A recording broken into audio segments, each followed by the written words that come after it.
The urgent search underway after a deadly plane crash in Alaska. The aircraft disappearing from radar, but now officials are releasing new details and images of the wreckage. The hum of engines had barely quieted before the alarms pierced through the frigid air of Alaska's largest airport. What was supposed to be an ordinary day of flights in and out of Ted Stevens Anchorage International Airport suddenly spiraled into chaos following a terrifying and unprecedented accident. Within minutes, the runway turned from a hub of routine operations into a disaster zone, prompting swift and unrelenting federal intervention. By the time the gravity of the incident fully emerged, President Donald Trump had taken the extraordinary step of shutting down the entire airport, a decision that sent shockwaves through national aviation authorities, military personnel stationed nearby, and the broader geopolitical landscape. Before we start, smash the like and subscribe buttons for more updates. The incident began with a high-priority inbound flight from the Pacific. The plane, a mid-sized cargo aircraft contracted for a sensitive federal delivery, had been given landing clearance in advance, supposedly flagged with additional security protocols. It was part of a string of regular but classified flights believed to transport technology components, military materials, and occasionally diplomatic cargo across the Pacific Rim. On this day, however, something went catastrophically wrong. As the aircraft descended toward Anchorage through thick bands of fog and biting Arctic wind, tower operators reported a sudden loss of contact just moments before touchdown. What followed was described by ground staff as a silent flash, followed by the screeching collapse of metal on tarmac. The plane came in hard, nose first, veering off the designated landing strip and colliding with a refueling vehicle stationed nearby.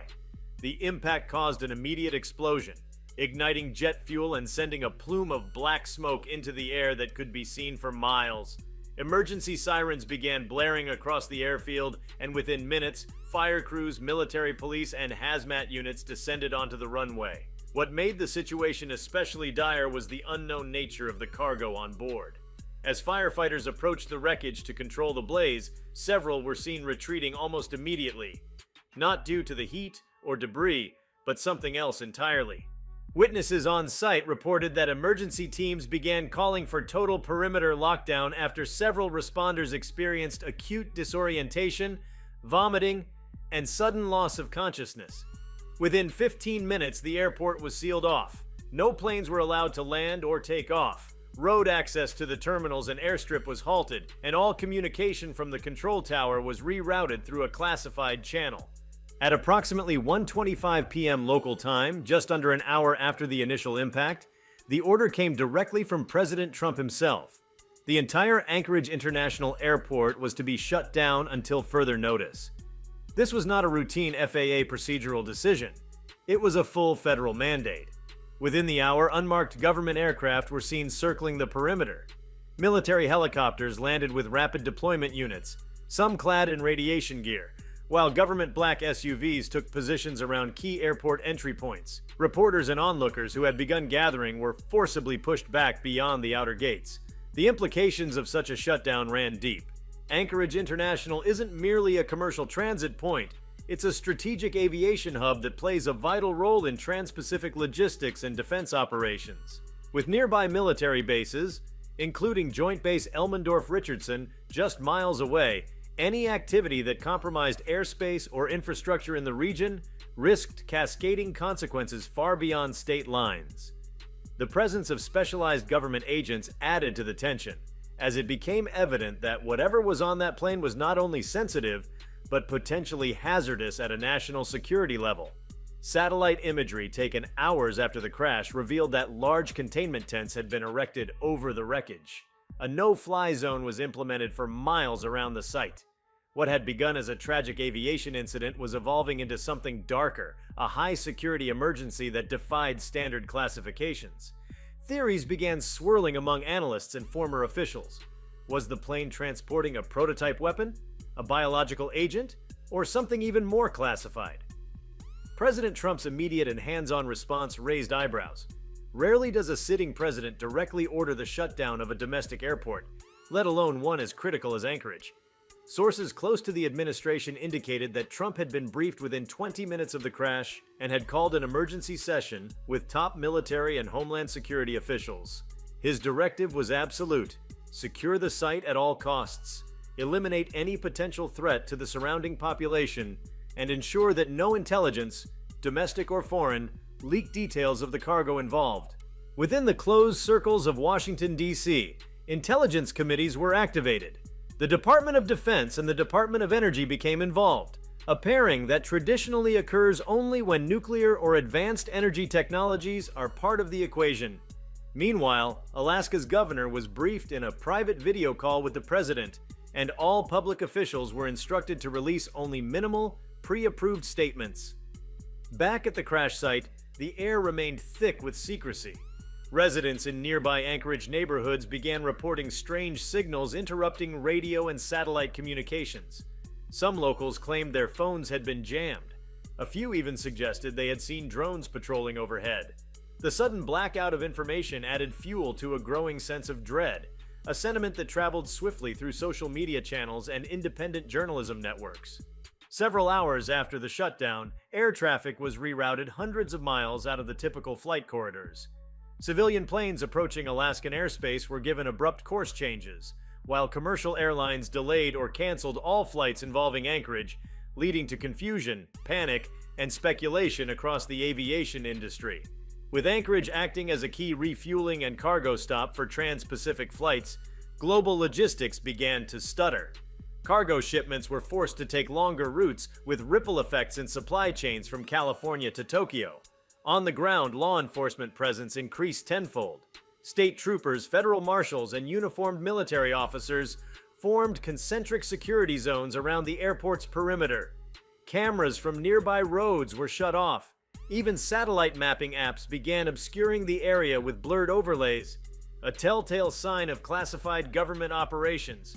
For those watching closely, it was clear something far more complex than a tragic crash was unfolding. While there were no official reports of fatalities beyond the aircraft crew, the lack of transparency fueled suspicions.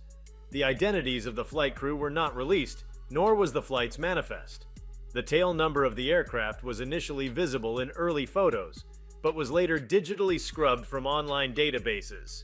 This level of post-incident sanitization pointed to a preemptive strategy to erase or at least deeply obfuscate the true nature of what had happened. What was perhaps most striking about President Trump's decision to shut the airport down so quickly was its timing. Coming at a moment when international tensions were already strained, with rising competition in the Arctic, espionage skirmishes, and ongoing cyber threats from adversaries. This incident seemed to confirm that something significant had either slipped through security cracks or was being transported with calculated urgency. The level of discretion employed in the hours that followed was not simply bureaucratic caution. It was survival instinct at the highest level of government. Although many presidents delegate emergency response to cabinet-level officials or agencies like FEMA or the FAA, Trump's leadership style had always leaned toward direct intervention in moments of crisis. His action to shut down Anchorage's airport reflected both the seriousness of the incident and his readiness to assert executive authority in real time. For Trump, who had made national security a cornerstone of his administration, allowing even a hint of vulnerability to go unchecked was unthinkable. His swift closure of one of America's most critical transit points was as much about containment as it was about control. The shutdown of the airport also led to immediate economic ramifications. Anchorage is not only a key node for cargo, but a major lifeline for regional travel in Alaska, where roads are limited and aviation is a necessity rather than a convenience. The closure impacted medical flights, cargo deliveries, and essential services that depend on air transport in a state where terrain and weather often isolate communities. The longer the airport remained under federal lockdown, the more local officials worried about the strain on hospitals, supply routes, and rural logistics. Despite growing pressure, federal authorities maintained a strict media blackout. Leaks were few and heavily redacted.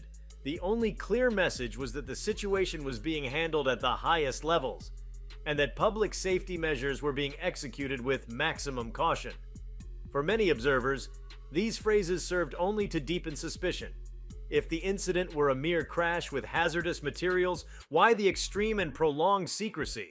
Why the coordinated digital suppression and physical lockdowns across multiple government agencies? Even as the sun set over the vast Alaskan sky, the smoke from the crash still lingered like a warning, coiling against the pale blue horizon.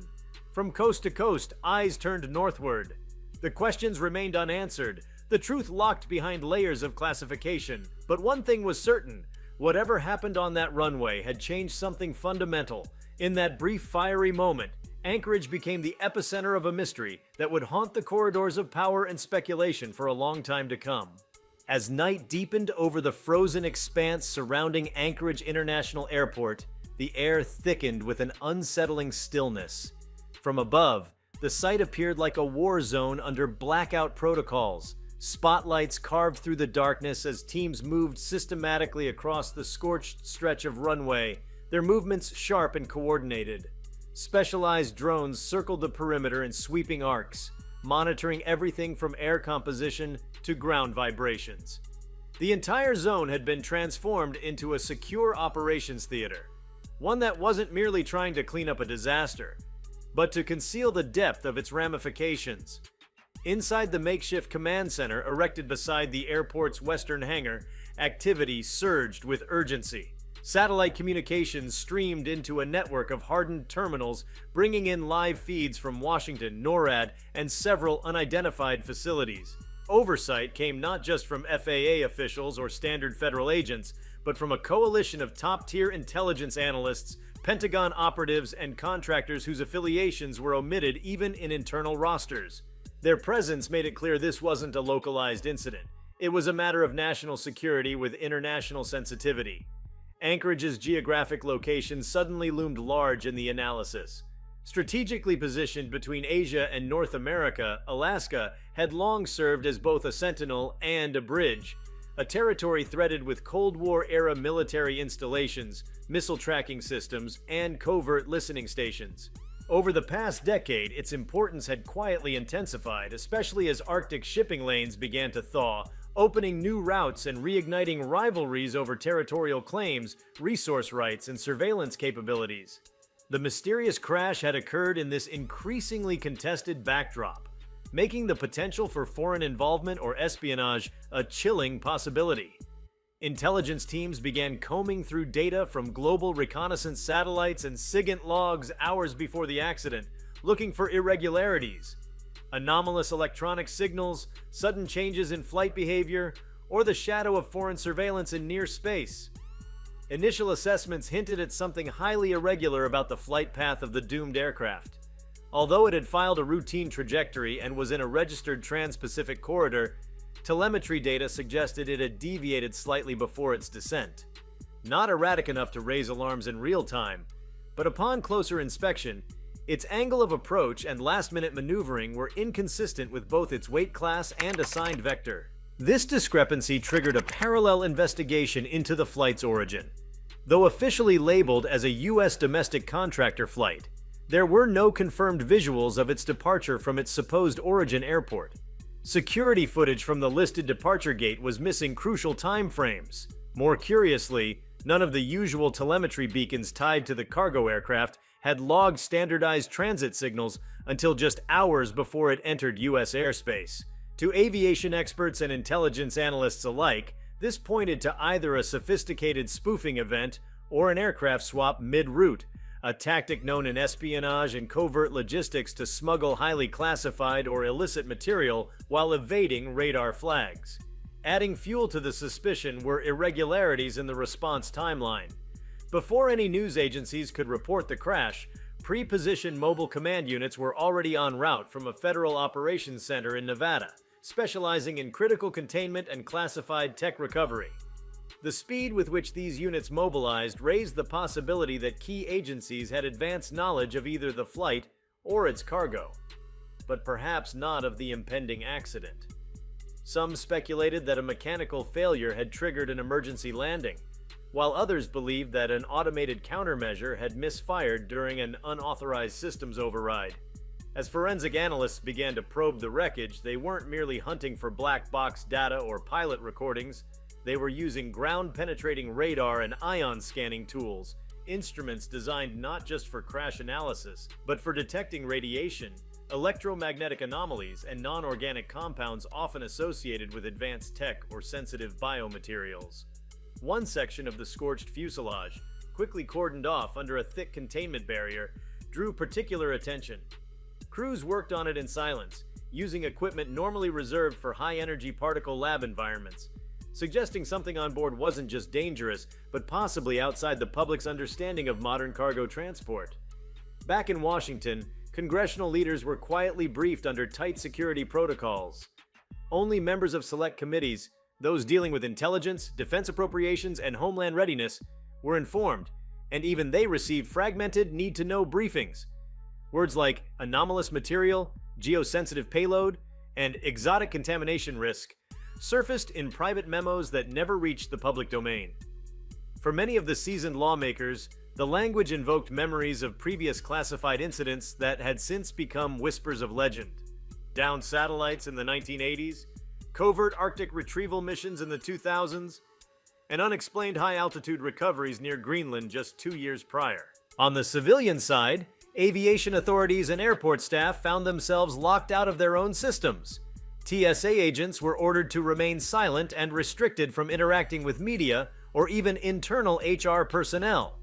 All security footage from the terminal, runway, and radar tower was seized within an hour and replaced by agents operating under a signed directive with no federal agency identifier. Those who had witnessed the crash or the post-impact response were instructed to sign non-disclosure agreements on the spot, under threat of legal action, or worse, national security violation clauses. The scope of the lockdown stretched beyond the airport itself. Just miles away, civilian air sensors and weather tracking stations, many maintained by independent researchers and hobbyists, were remotely disabled or rerouted. The FAA's public air traffic display removed the anchorage zone entirely, displaying it as under maintenance, a euphemism rarely used in operational situations. Pilots flying nearby reported being shadowed by high-speed jets issuing vector redirections without identifying themselves, suggesting airspace enforcement far exceeding normal NORAD procedures. Despite the secrecy, fragments of the event began to leak. Civilian satellite imagery from amateur space watchers showed heat blooms in infrared not consistent with jet fuel fires, but suggestive of high-voltage combustion or exotic material ignition. The coloration of the smoke plume also changed rapidly in its first hour, a sign, according to chemists, that synthetic compounds may have been involved. Environmental experts monitoring wildlife migration patterns later noted that birds in the area had abruptly altered their routes, as though reacting to a chemical irritant or acoustic disruption far beyond human detection thresholds. Speculation in underground circles, from defense insiders to fringe analysts, began to converge around one provocative theory: that the aircraft was not merely carrying sensitive cargo, but potentially recovering or transporting material from a site of interest somewhere in the Pacific. Some postulated it had retrieved a submerged object or an advanced drone system. Others, even more boldly, floated the possibility of recovered non-terrestrial material, a claim supported by no hard evidence, but echoing past rumors of covert retrieval operations in remote areas. Whether such theories held any truth or were mere artifacts of a fearful imagination, one fact remained: the government's response was disproportionate to a standard crash. As the days progressed without resolution, the atmosphere grew increasingly strained. Local news outlets, barred from entry, began citing anonymous sources describing strange equipment being flown in from private aerospace contractors known for classified contracts. These same firms had been linked to previous incidents involving autonomous systems, advanced propulsion tech, and experimental energy weapons. If the plane had indeed been transporting components or test systems from one of these programs, the implications for defense policy, foreign relations, and technological proliferation were staggering. The shutdown of Anchorage International Airport also placed enormous pressure on international logistics. Cargo routes to and from East Asia, already strained by ongoing trade tensions and military drills in contested waters, had to be rerouted through Seattle, Vancouver, or even more southerly hubs like Los Angeles. This not only caused economic congestion, but also alerted foreign intelligence agencies. Reports from Japanese and South Korean media began to question whether the US was hiding an incident involving military-grade materials, prompting quiet diplomatic inquiries that were rebuffed without comment. Within intelligence communities abroad, satellite footage, signal intercepts, and even thermal mapping began flowing toward think tanks and foreign ministries. Russia, with its deep Arctic surveillance infrastructure, undoubtedly observed the response. China, with increasing aerial presence in the Pacific, would not have missed the sudden absence of a key refueling and logistics node. The Anchorage blackout served as a signal to rivals. Something sensitive had occurred, and the United States was willing to expose economic risk and international scrutiny to keep it contained. If you liked this video, please give it a like and subscribe to our channel. Also, leave your comments below and tell us. What are your thoughts on Trump shutting down Alaska airport after terrifying accident? We want to hear from you. Thank you for watching and see you next time.